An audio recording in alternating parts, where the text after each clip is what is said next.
नमस्कार, मैं हूं आपके साथ कंचन मिश्रा। अपडेट मीडिया 24x7 में आप सभी का स्वागत है। अपडेट मीडिया 24x7 के समस्त परिवार की ओर से आप सभी को गणतंत्र दिवस की बहुत बहुत शुभकामनाएं।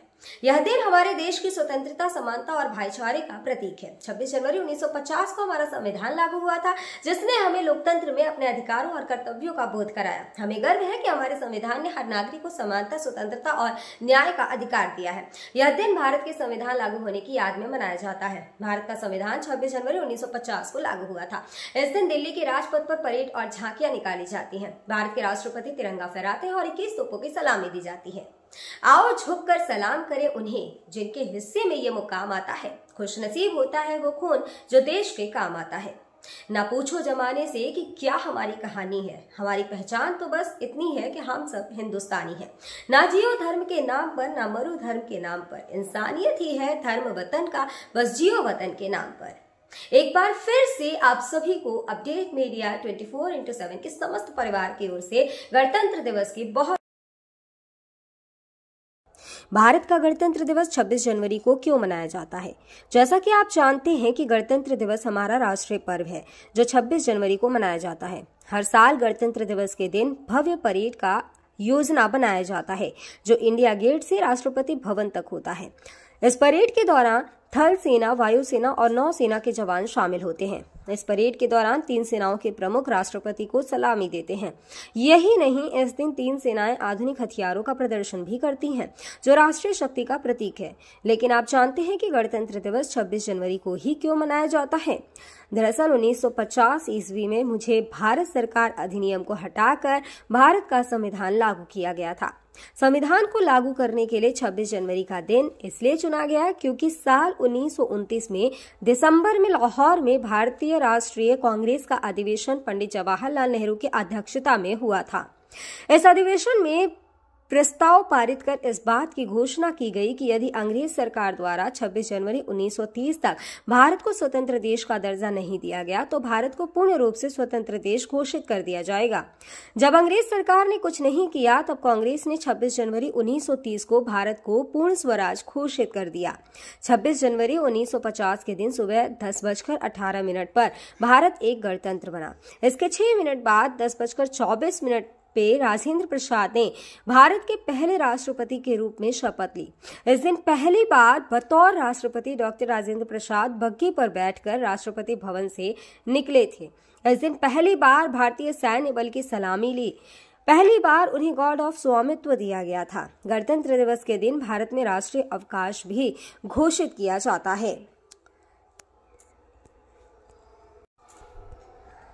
यह हमारे देश के लिए बेहद ही खास पर्व है। साथ ही यह हमारे लिए बेहद ही गर्व का विषय है कि हमारे राष्ट्र को एक गणराज्य के रूप में स्थापित हुए 76 वर्ष पूरे हो चुके हैं। देश की संप्रभुता और एकीकरण को दर्शाने वाला यह त्योहार हर भारतीय के मन में देशभक्ति की भावना का संचार करता है।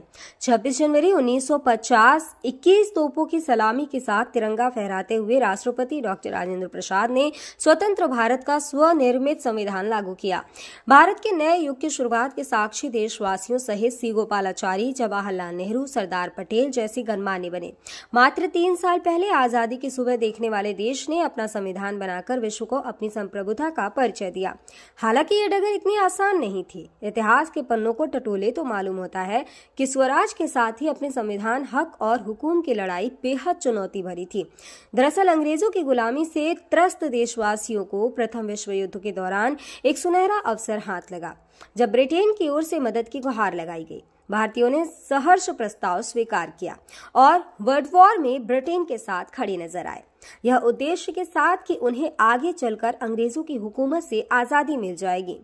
लेकिन एक बार फिर अंग्रेज अपनी बात से पलटते नजर आए और आजादी के बदले लेकर आए भारत सरकार अधिनियम 1919। इस अधिनियम का असर ये रहा कि देश के कुछ बड़े प्रांत में दोहरी शासन प्रणाली व्यवस्था लागू हुई।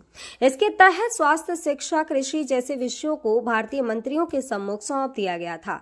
वहीं दूसरी तरफ से सैन्य, रक्षा और विदेशी मसले जैसे अहम मुद्दे वायसराय के अधिकार क्षेत्र में रहे। इसके अनुरूप भारतीयों को यह आश्वासन दिया गया कि इस अधिनियम से पड़ने वाले प्रभावों का विषय में भविष्य में आकलन किया जाएगा। अंग्रेजों के इसी कदम ने जमीन तैयार की साइमन कमीशन की। जो साल 1928 में भारत की धरती पर दाखिल हुआ। साइमन कमीशन ने बड़े ही नाटकीय अंदाज में संवैधानिक सुधारों की समीक्षा कर अपनी रिपोर्ट तैयार की। लेकिन अब समय बदल गया है। अब देशवासी अंग्रेजों के बहकावे में नहीं आने वाले थे, क्योंकि स्वराज के साथ साथ अपने संविधान की मांग भी धीरे धीरे देशवासियों के मन में परवान चढ़ने लगी थी। साइमन कमीशन रिपोर्ट के बाद देश भर में जमकर आंदोलन हुए। इसे शांत करने के लिए ब्रिटिश सरकार ने राउंड टेबल कॉन्फ्रेंस का आयोजन किया। हालांकि देश के सभी वर्ग के नेता इसमें शामिल नहीं थे, इसलिए ये एक असफल प्रयास सिद्ध हुआ। लेकिन जहां एक तरफ ब्रिटिश हुकूमत भारतीयों के इरादों को एक बार फिर भुलाने के जद्दोजहद में लगी थी, तो वहीं दूसरी तरफ देश के वीर सपूतों ने अपने संविधान का खाका तैयार भी कर लिया था। साल 1928 में मोतीलाल नेहरू सहित 8 कांग्रेस नेताओं ने एक संविधान का मसूदा तैयार किया, जिसकी नींव 1921 में भारतीय राष्ट्रीय कांग्रेस के कराची अधिवेशन में तय की गई थी। इस तरह स्वतंत्र भारत के संविधान की रूपरेखा सजने लगी थी। समय का पहिया आगे बढ़ता गया। फिर आया गवर्नमेंट ऑफ इंडिया एक्ट 1935, जिसे हमारे संविधान का संरचनात्मक आधार कहा जाता है। दूसरे शब्दों में कहें तो यह एक फाउंडेशन बन गया, जिसके ऊपर मौजूदा संविधान की भव्य इमारत खड़ी हो गई। एक्ट 1935 भारत के लिए आजादी की सुगबुगाहट के साथ आया, लेकिन आजादी की आहट के साथ मुस्लिम लीग और कांग्रेस के बीच मतभेदों की खाई गहरी होती जा रही थी। दोनों के बीच तल्खियां इतनी बढ़ चुकी थी कि बुनियादी मुद्दों पर भी समझौते की गूंज तक नहीं रही थी। हालांकि इन सभी विवादों से आगे बढ़ते हुए भारतीय नेता अपने लक्ष्य की ओर बढ़ रहे थे। दूसरे विश्व युद्ध के दौरान 1945 में सभी पार्टियों की सहमति से संविधान का प्रारूप तैयार कर लिया गया था, जिसे सार्वभौमिक वयस्क फ्रेंचाइजी स्वतंत्रता और समानता के साथ अल्पसंख्यकों के अधिकारों की रक्षा का विशेष ध्यान रखा गया था। इसके साथ ही भारत छोड़ो आंदोलन और आजाद हिंद फौज की निर्भीकता ने अंग्रेजों ने भारत में अनंत काल तक राज करने का सपना चूर चूर कर दिया था। जैसे जैसे भारतीय राष्ट्रीय आंदोलन जोर पकड़ता गया, ब्रिटिश हुकूमत पर संविधान निर्माण के लिए संविधान सभा के गठन का दबाव भी बढ़ता गया। इस गहमा गहमी के बीच आखिरकार 9 दिसंबर 1946 में नई दिल्ली के संवैधानिक हॉल में संविधान सभा की पहली बैठक हुई, जिसमें महात्मा गांधी को छोड़कर उस वक्त की राष्ट्रीय आंदोलन से जुड़ी करीब हर बड़ी शख्सियत शामिल थी, जिसका मुस्लिम लीग ने भारत को 2 हिस्सों में बांटे नए मुल्क पाकिस्तान की मांग को लेकर बैठक का बहिष्कार किया। लिहाजा पहली बैठक में कुल 207 सदस्यों ने हिस्सा लिया, जहां सभा के सबसे वरिष्ठ सदस्य डॉक्टर सच्चिदानंद सिन्हा को सभा का अस्थायी सदस्य चुना गया। हालांकि 2 दिन बाद 11 दिसंबर को डॉक्टर राजेंद्र प्रसाद सभा के अध्यक्ष निर्वाचित हुए और डॉक्टर HC मुखर्जी और VT कृष्णमाचारी को सभा का उपाध्यक्ष बनाया गया। इसी कड़ी में आया सुनहरा दिन 15 अगस्त 1947 का, जब गुलामी की बेड़ियों को तोड़ भारत ने आजादी की नई सुबह देखी। देशवासियों में जोश भरते हुए आजाद भारत के प्रथम प्रधानमंत्री जवाहरलाल नेहरू ने बुलंद आवाज में देश को संबोधित किया। इतिहास के पन्नों में यह भाषण ट्रस्ट विद डेस्टिनी नाम से दर्ज हुआ। इसके साथ ही तेज हुई संविधान निर्माण की प्रक्रिया। आजादी के बाद चुनौतियों में इजाफा हुआ। संविधान पर सामग्री की कमी थी, लेकिन उसका सही चयन और उचित व्याख्या का काम बहुत जटिल था। BN राव द्वारा तैयार किए गए संविधान के प्रारूप पर विचार विमर्श करने के लिए संविधान सभा 29 अगस्त 1947 को एक संकल्प पारित करके प्रारूप समिति का गठन किया। इसके अध्यक्ष के रूप में डॉक्टर भीमराव अंबेडकर को चुना गया। इस समिति में अंबेडकर के अलावा 6 और सदस्य थे। संविधान निर्माण के दौरान कई अहम फैसले लिए गए, जिसके राष्ट्रमंडल के समूह में भारत की सदस्यता, राष्ट्रध्वज का चयन, साथ ही राष्ट्रगान और राष्ट्रनीति का चुनाव शामिल था। यहाँ दिलचस्प बात यह है कि संविधान में सबसे पहले नंबर पर आने वाली उद्देशिका सबसे अंत में पारित हुई। संविधान अगर राजनीतिक असंवैधानिक दस्तावेज है, तो पीएमएल एक ग्रंथ को दार्शनिक नजरिया प्रदान करती है। डॉक्टर भीमराव अंबेडकर की अगुवाई में संविधान निर्माताओं ने 60 देशों के संविधानों का अध्ययन किया। 4 नवंबर 1948 को संविधान का अंतिम प्रारूप पेश किया। संविधान तैयार करने के बाद मुश्किल खड़ी हुई कि इसे सुंदर अक्षरों में पिरोकर कैसे संजोया जाए।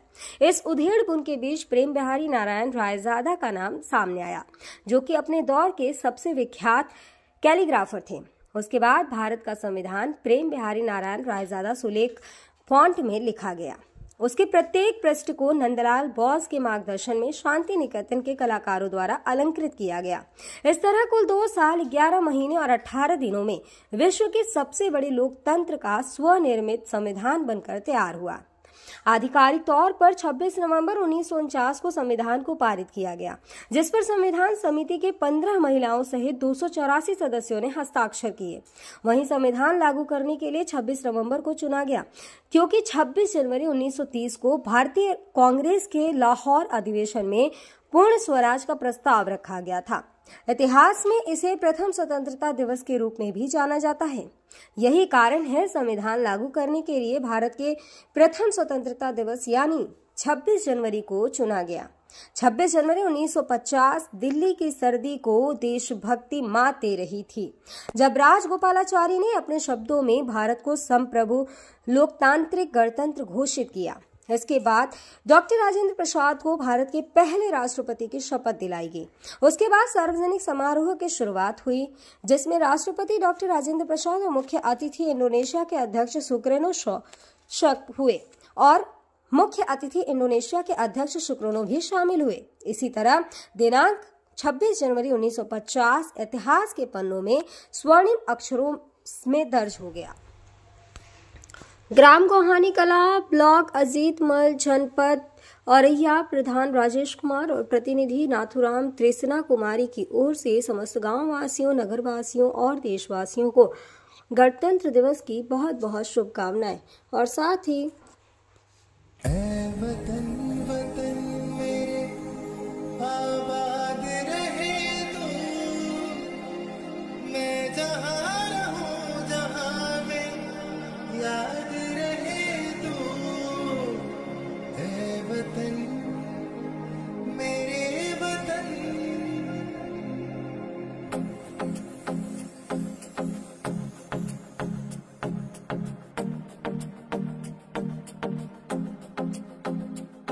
मेरा रंग दे,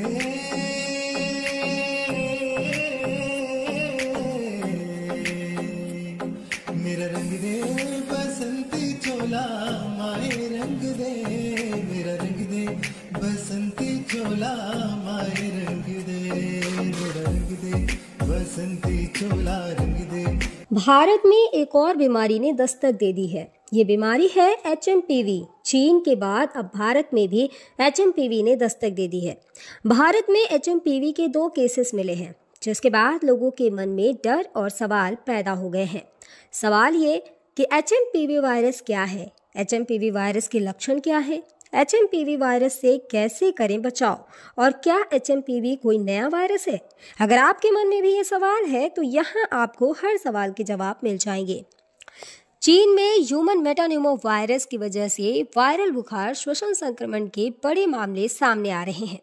कर्नाटक में 2 मामले सामने आए हैं, जिनमें बेंगलुरु में भी 8 महीने की बच्ची में इस वायरस के संक्रमण का मामला सामने आया है। अब सवाल ये है कि आखिर HMPV क्या है? HMPV यानी ह्यूमन मेटान्यूमो वायरस एक श्वसन वायरस है जो फ्लू जैसे लक्षण पैदा करता है। अब निचले और ऊपरी श्वसन संक्रमण जैसे सर्दी का कारण बनता है। यह एक मौसमी बीमारी है जो आमतौर पर सर्दियों और शुरुआती वसंत में होती है, जो RSV यानी रेस्पिरेटरी सिंसिटियल वायरस और फ्लू के समान होते हैं। इससे बचाव के लिए HMPV आमतौर पर बच्चों में ही डिटेक्ट होता है। सभी फ्लू सैंपल में से 0.7% में HMPV होते हैं। इसके लक्षण है कि HMPV वायरस को ह्यूमन मेटान्यूमो वायरस या ह्यूमो वायरस कहते हैं, जिसके लक्षण काफी हद तक सामान्य सर्दी जुकाम के समान होते हैं। सामान्य मामलों में यह खांसी या गले में घरघराहट, नाक बहने या गले में खराश का कारण बनता है। छोटे बच्चों या बुजुर्गों में HMPV का संक्रमण गंभीर हो सकता है। कमजोर ह्यूमन सिस्टम वाले लोगों में भी ये वायरस गंभीर बीमारी का कारण बन सकता है। कहा जा रहा है कि इस वायरस से संक्रमित मरीजों में सांस लेने में दिक्कत और फ्लू जैसे लक्षण दिखाई दे रहे हैं। इसके इलाज के लिए जरूरी है कि इसमें सबसे जरूरी होता है कि अगर आपको HMPV के होने का संदेह होता है या इस तरह के कोई लक्षण आपको नजर आते हैं तो बिना डॉक्टर के सलाह के कोई भी एंटीवायरल दवाओं का इस्तेमाल ना करें। सांस की बीमारी से जुड़े एक्सपर्ट ने लोगों को मानव मेटान्यूमो वायरस से लड़ने के लिए एंटीवायरल दवाओं का आंख बंद कर उपयोग न करने की सलाह दी है। ऐसे में सावधानी बरतें और बिना डॉक्टर के सलाह के कोई भी दवा न लें। फिलहाल इसका कोई टीका अब तक नहीं है। इसके लक्षण जैसा हम पहले ही बता चुके हैं कि सर्दी जुकाम होते हैं। 2023 में England, Britain, Finland, Australia, Canada, America और चीन में HMPV का पता चला था।